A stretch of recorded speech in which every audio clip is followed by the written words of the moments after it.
I have a new hobby. I am collecting stories that I can actually prove are told among the Russian people. They make them up themselves, they tell them between themselves, reveals they got a great sense of humor, and they've also got a little cynical attitude about things in their country. The story was an American and a Russian arguing about their two countries, and the American said, look, in my country, I can walk into the Oval Office, I can pound the president's desk and say, Mr. President, I don't like the way you're running our country. And the Russian said, I can do that. The American said, you can? He says, yes. I can go into the Kremlin, to the General Secretary's office, pound his desk and say, Mr. General Secretary, I don't like the way President Reagan's running his country. I didn't tell this one to Gorbachev.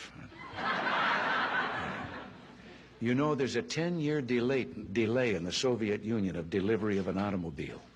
And you go through quite a process when you're ready to buy, and then you put up the money in advance. This man, he laid down his money, and then the fellow that was in charge said to him, okay, come back in 10 years and get your car.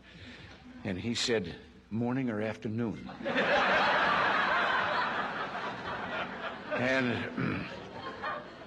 And the fellow behind the counter said, well, 10 years from now, what difference does it make?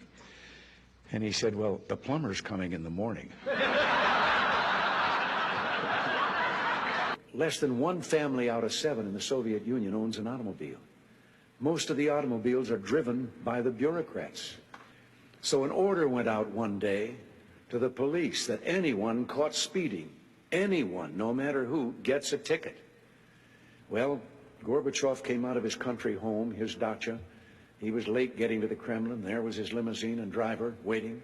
He told the driver to get in the back seat, he'd drive, and down the road he went. They passed 2 motorcycle cops. One took out after him. And pretty soon he's back with his buddy, and his buddy says, well, did you give him a ticket? And he said, no. Well, he said, why not? Oh, he said, they're too important. Well, he said, we're told to give anybody a ticket, no matter who it is. Oh, he said, no, this one was too, I could. Well, he said, who was it? He said, I couldn't recognize him. But his driver was Gorbachev. One of the heads of state that I met with on this visit told me the story about the 2 fellows in the Soviet Union who were walking down the street, and the one of them says, have we really achieved full communism? Is this it? Is this now full communism? And the other one said, oh, hell no, things are going to get a lot worse.